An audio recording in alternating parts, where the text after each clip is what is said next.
and whatever blood of sacrifice is, and you need to find the spot in which you found the chest to go to the next day.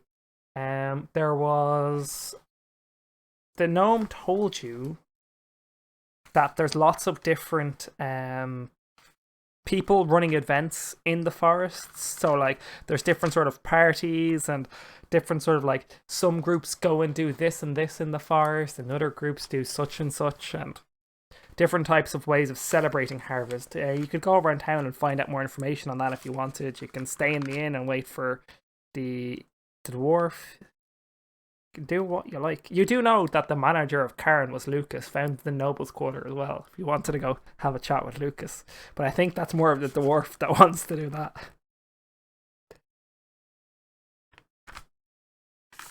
No, I think the party needs to get back together. Okay, well, if you just want to sit around in the inn, drink your ale. Therefore, I wait with the hope that narratively at some point. Yeah, I'll get there. Yeah, can you knock off 2 copper from your current money for the ale you're buying? Presume you're gonna have more than 1 pint in about 3 hours. And... current money is -2 because I never remembered how much I had to start with. Okay, well, I will fix that because I know how much you had to start with.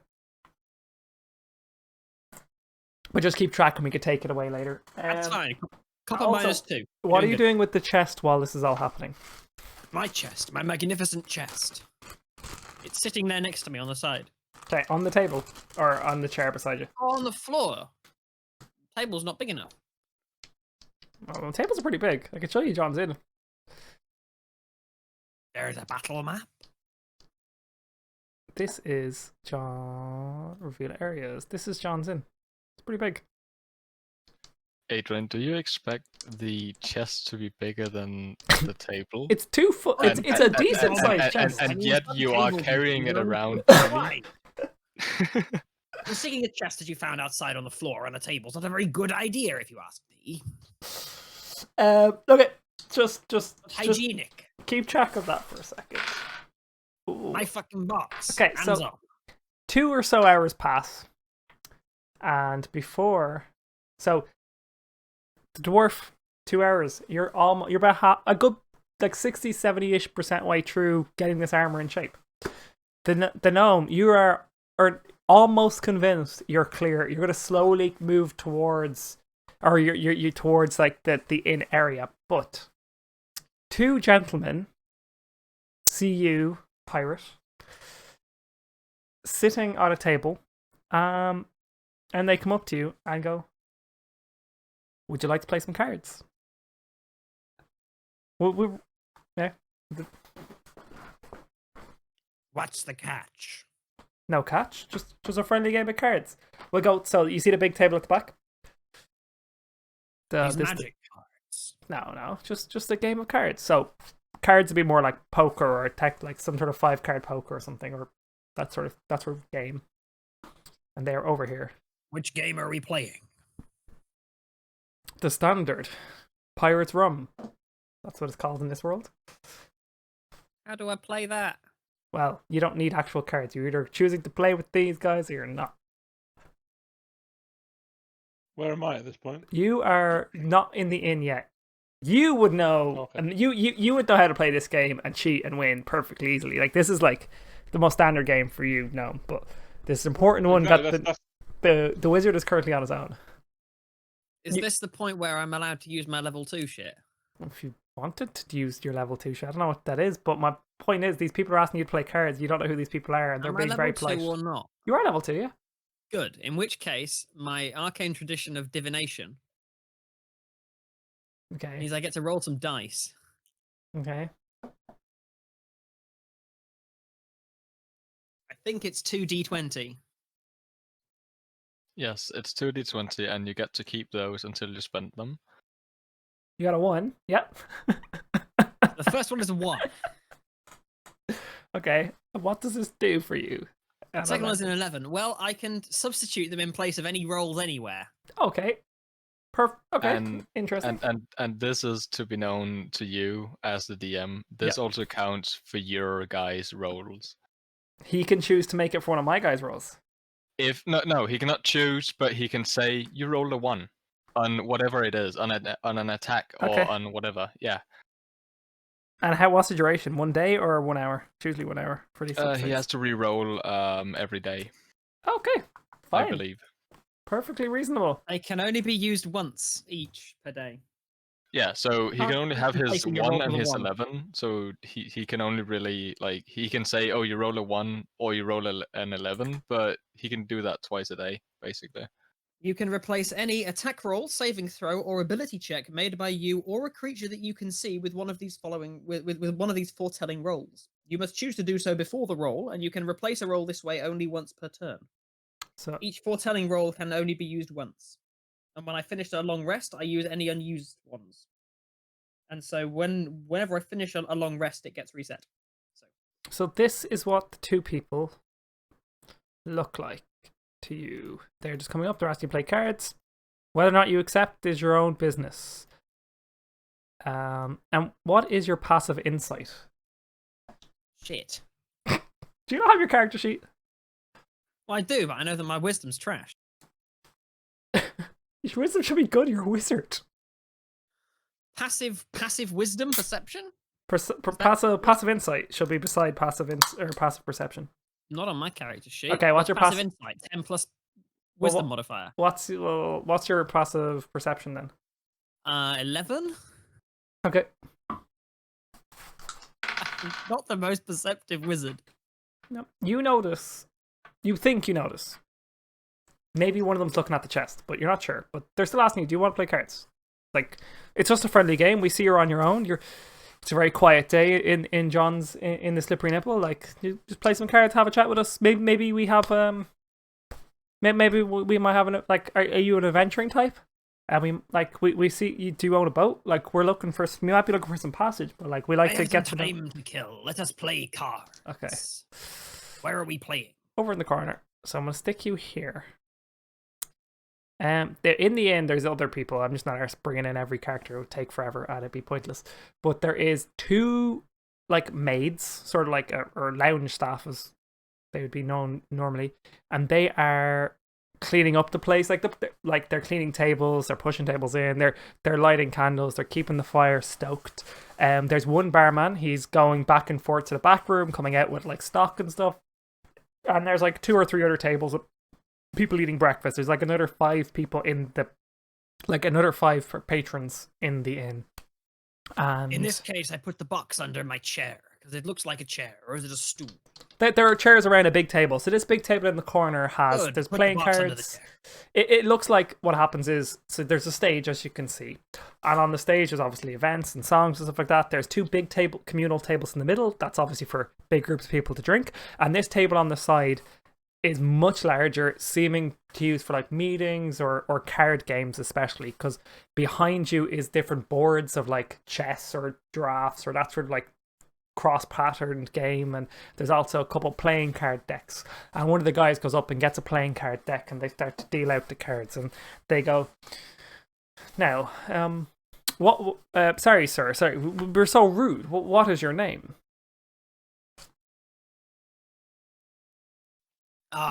You know me as Adran, and who are you? One of them turns around and goes, we want real names, we want this one. Sorry, I've got a random name generator. I was about to read a name that's impossible for most people outside of Ireland to actually be able to pronounce. One of them goes, I am Derek from the Guild of Thor. I'm just gonna write that down. That's Derek. And the other guy says, I am Sebastian, also from the Guild of Thor.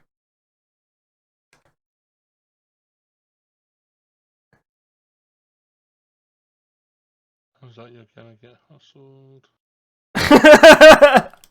Spells prepared today: Burning Hands, Fog Cloud, and Detect Magic. Okay, yep. So they play a couple cards and they ask you general questions, and I want your mannerism to these guys. I presume is generally okay. They're not being aggressive. They're asking some of your backstory, we notice your captain's hat there. Do you own a boat? And they're asking stories about like your travels and what you do and how open are you to these? That's not relevant. We're here to play cards. Well, like yeah, but how open are you to these type of questions? They're just asking like not general very. They can questions. fuck off. Okay. We're here to play cards. Okay. I keep to myself, and they can stuff off. Okay. Well, like, what sort of questions would you be asking? Like, they're asking like general chit chat, but there seem to be like they're probing to figure out who or what you are. What questions are you asking them? What game are we playing? They told you. Oh, what? I'm here waiting for a friend. I haven't got long. Let's get to it. It's like you're like this. I'm trying to. You have about like 40 minutes to kill, buddy. So I'm trying to figure out what you're doing narratively, so we can like fast forward through time. But they're asking you questions about like your backstory and who you are, and they're playing. I can't remember what I call it. I think I call it Share pirate the rummy. minimum possible. Okay, So so shut up. okay, and they're playing card games. They all after 1 or 2 rounds. It's basically poker. After 1 or 2 rounds of the game, they realize you're somewhat hostile to them, so they go they order in some ale from one of the barmaids, and they go, "Would you like some?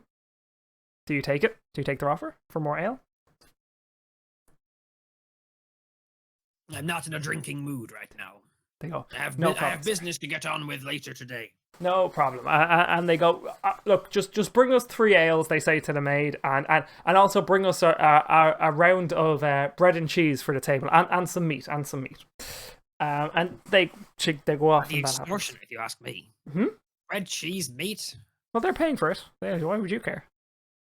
You better bloody not leave me with the bill. It's like, no, of course not. Well, we have an understanding with John. We pay him in advance for a lot of the time because we like to play cards here, and sometimes some people they get very angry about losing, so John uses the kitty we give him sometimes to pay off some angry people because we win a lot of cards. Like, can you roll me a d20, just a flat d20, and depending on if you roll higher than me, which I'll roll, I can't roll on camera, so you got 13. To see how good or bad you do in the first 2 or 3 rounds. One of the guys got a 6, so you absolutely destroy one of them. Like, you're definitely not last. And the other guy, like, so you play about 5 rounds, and you win 2 and lose 3.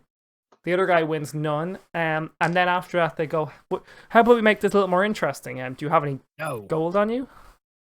I do not. Okay. So they go like, would you be interested in helping us out with some sort of adventure? Like, we can see that you've clearly sailed. Like, actually they ask you, have you ever sailed a boat? Do you own a boat? They ask you that direct question. I do not own a boat, but I have sailed. If we could get you a boat, would you be willing to sail us somewhere? Well, for a fee, of course. Right now, my schedule is quite packed. I have business to be attending to, and I'm currently not free and available for work. But if you be wanting me, you can probably find me on LinkedIn. What is this LinkedIn you speak of? Is that the it's a the center down the docks? Socially wizardy network of magical people who are available for jobs occasionally. You're a wizard. But you require one of these magical nets to go enter the network. An internet, they call it. Can you roll me a Constitution saving throw, please? 15 plus your Constitution, I think is 2. Or is it 1? I think it's 2. Yeah, so do I. 17 in total. Yeah, plus 2. You notice that your cards that you've just been dealt, that you haven't picked up yet, you're just about to pick up, are something on them. What's on these cards? They're not as clean as the previous ones. Can I have another set? Poison or Derek, drug me, assholes. yeah, that's what they were trying to do. Derek is panicked and goes, no, they're perfectly fine. They're perfectly fine. Just Well, you take your pick cards. them Take up your then. cards. I want a different set, or No, they're your cards. They're your cards. I would No, like they're not. I don't own them. they start to make a bit of a ruckus, and Derek goes, look, it's fine, look, fine, we'll leave, and Derek just kind of gets up off his chair and leaves, and Sebastian, the one sitting beside you, reaches to his side and kind of keeps his hands under the table. You can clearly see he has a dagger and goes, pick up the damn cards. If you want now to do any sort of proper action of combat, we need to roll initiative, but that's up to you what you want to do. And if I get to fight in a bar and get kicked out. That's fantastic. possibly, or you can just run. How far away am I at this point? That's what I'm getting. I was going to figure that one out after. 10 plus what's my initiative? It's usually Dex. Shit as well. I scored an 11. Okay, we're just going to put this in for a second. You are not... Well, we'll call human the guy you're fighting, even though he's not human. He got a 16. What did you get? Sorry, you got a 12. What am I doing? I got an 11. You got an 11. You are not Talon. And you're not Halfling. So let's go add But you I'm in. trained in persuasion. Well, that's Maybe why I can said... try If and you... persuade him. Crap. AD or AN? ADRAN. Right, yeah, that makes sense. And you got an 11. Derek ran away. Derek is a coward. Okay. But a sensible coward, because he doesn't want to pick a fight with So, me. in 3 rounds, the gnome, you are going to walk into the tavern. That's about the rough time you're going to get there. So, do as you want when you walk in. Okay, so it technically he's just put the knife close to your... It's a dagger. It's about 6 inches, about half. It's a dagger. Half Only a foot. 6 inches. Oh, it's small, isn't it? He's compensating for something. It's a dagger. I got you exact. Oh, mine's bigger. Yeah, so he's threatening you and going pick up the damn cards with the knife down there. I will look at him Okay. and I will message into his head without talking, Okay. because I can message without talking, right? Or is Yep. that like not Nope. quite Yeah, the the same message thing? is you basically can make sound appear somewhere you can see, or in someone's head you can see. So you can make like the sound come from the area of a box, or you can put it straight into someone's mind. It's roughly how I read it. So yes. I'm just checking the wording because I've got 2 options here. And which one I choose to do depends on how much I'm trying to scare the shit out of them. Well, Derek is leaving, so I'm actually going to move him slightly. Actually, that's a fair point. He got half a move, which is 15 feet. Derek is going up to move. He's also making sure, like, you know, it's like Derek's like darting back and forth. You clearly know shit's going on right now. Derek's looking back and forth to It see if says I anyone's whisper a noticing. message, so I imply I have to do. It's got a vocal cast part to it. So I Oh, have to well, say then you'd something. have to speak, yeah. All right, stuff that. Plan B. Plan B. Go on. Plan B. Alright. Stab the fuck. Can I do a half cast of a spell but choose not to do any damage? How do you mean? What's the, like, describe the scenario. So the intention is to attempt to cast Chill Touch, but without dealing any damage, and have this icy cold hand appear on his shoulder and say something along the lines of, "You don't need that knife. It won't work." Go for it. I like this. I think that's pretty cool. I'll give it to you. Rule of cool overwrites the fact that yeah, you should probably do damage. But I would like. Well, if he decides to not do that, then the spell does damage. Fucking clench the hand on him. Okay, so his yeah, light that bulb. works. That works. Yeah. So roll for hit as normal.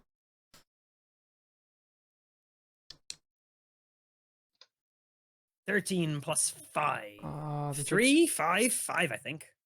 I think I get plus proficiency plus intelligence. I think it's plus 5. Yeah, plus 5% right. So that's 18. Definitely works. And you are also trying to intimidate, so roll an intimidation roll as well. With advantage. So- Good. I'll need the advantage. Yes, you do. That's a 3. That's a 7. Plus 3 for intelligence. I'm not trained in intimidation. It's 10. And that's Wasn't Constitution. very intimidating. Yeah, he's not fully intimidated.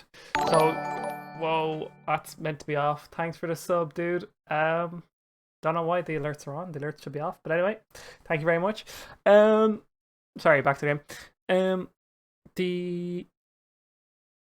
Yeah, so you're gonna do damage. He's not intimidated, so you're gonna do damage then. Yeah, is that your plan?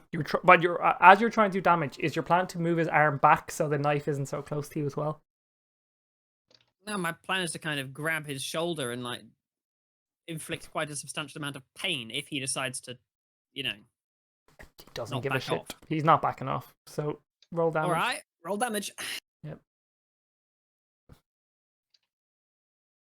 Just loading up the spell in the book.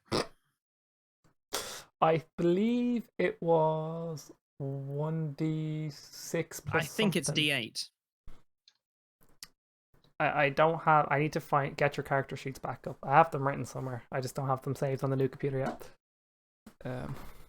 Chill touch. You create a ghostly skeletal hand in the space of a creature within range. Make a ranged spell attack against them to assail it with a chill of the grave. On a hit, it takes 1d8 necrotic damage and can't That's right. regain hit points till the next turn. Yeah. Until then, the hand clings to the target. If I Yep. hit an undead target, it also has disadvantage on attack rolls. I don't think he's undead. He might be. I don't know. Yeah, But he looks very He's half. going to take 1d8 damage if he doesn't back off. He's not backing off, so he's taking 1d8 damage. Might back off after he takes the damage. We'll find out pretty 3. fast. 3 damage. 3 necrotic damage. Rather cold grasp on his shoulder. Yeah, it just feels like a dead shoulder. Sorry, let me grab this one to get his health. Just feels like a Perfect. dead shoulder. Okay. So I keep track. Have you tried looking to your right? What's that on your shoulder? Like he seems like you attack the shoulder with that's attached to the arm carrying the blade, but he doesn't seem to he's not seeming to give a fuck. Chilling Touch also has its V and it needs hand movement, so it's hand as well as it's VS. I'll use the other hand. Yeah, no, it's VNS, so it's both. Just keep track for yourself. Also to keep track of this health on this because I don't need this. He goes, knowing you're not going to pick up the cards, just gonna narrate this the quickest way possible. He goes, last chance, pick up the cards. You obviously don't pick up the cards, and he goes to stab you, but he's trying to stab you Asshole. in the leg to kind of like maim your leg. So stick the blade through your leg into the chair, which the blade's only 6 inches, so it's not very easy stab. And he's doing it with disadvantage, but he gets a 14 versus AC. Oh, that's not good. Your armor class is 10, buddy. My class is 11. 11. Okay. I get 1 per dex, don't I? What's your? I thought your dexterity was 10. No, it's 12. Oh, okay, yeah, because we edited that later on. Okay, that's fine. Yes, you would get 1 for 11 because you're using light armor. Still gets 14 though, still a hit. Let me grab the other dice. He hurts. He's He man does. nasty. Being Does. man.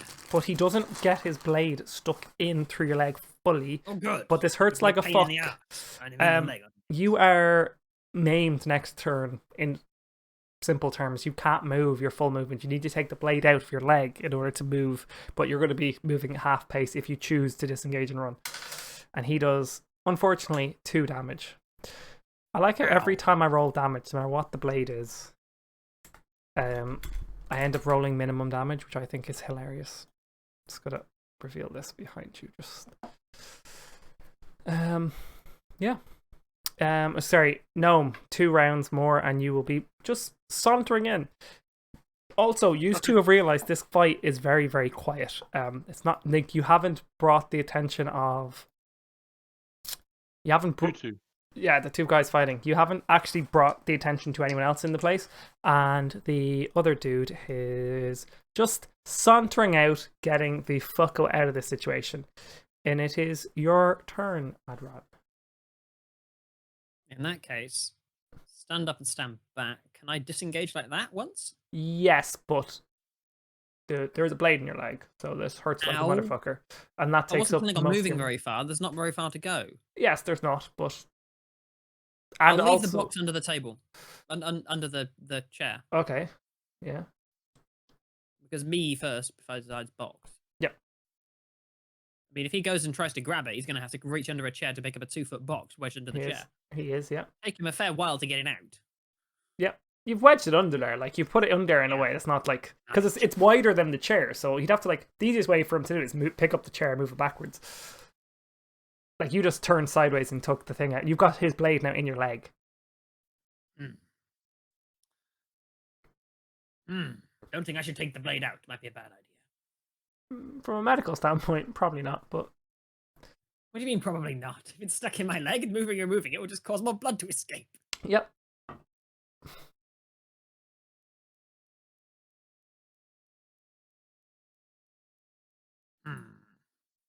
This is quite difficult. I suppose he has to die then, doesn't he? Bit of a shame, that. Oh, well. You could create a scene if you wanted to.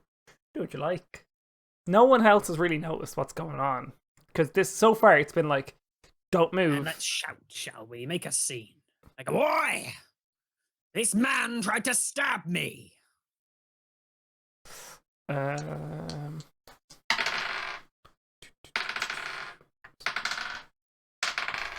Back off and leave. So fortunately for you, John takes notice, and the bar staff take notice. The patrons don't seem to give a rat's ass, which I think is quite funny. That's just what got rolled. Why is my NPCs? Here we go. No, that's secret for later. Tokens. Ah, crap. Right, I don't have my John token ready to hand. So John is now going to be a purple wizard because that's just what he is. And the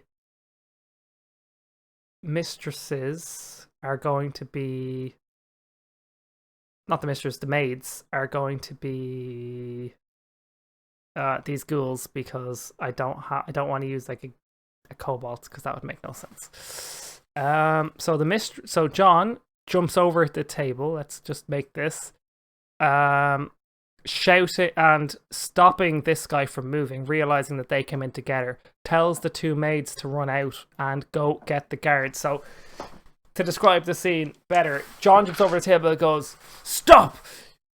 Like, yous aren't welcome here no more. We're gonna make sure this is the end of this." And he shouts at the two maids, like, "Go get the guards. You know where to find them." And one of the girls goes around the corner, starts ringing a bell really loud. Like, it's one of those like ridiculously stupid bells that's like just super piercing from a sound perspective. Wait, yeah, there is. Why is reveal? Sorry, I'm trying to reveal area. Here. So she's ringing a bell that's just around the side here, and the other one is just gone out of sight, gone to get guards. You've kind of created a scene, and John also shouts to everyone else, like, "Step away from these men. Make sure they don't escape. They're going to be dealt with by the law." But that's a free action, so you've still got your turn. Nothing like a good scene, is there? Right, so... You can bitch slap him. Oof, no. Then you'd have to get closer. Bitch slaps reserved for Karen only.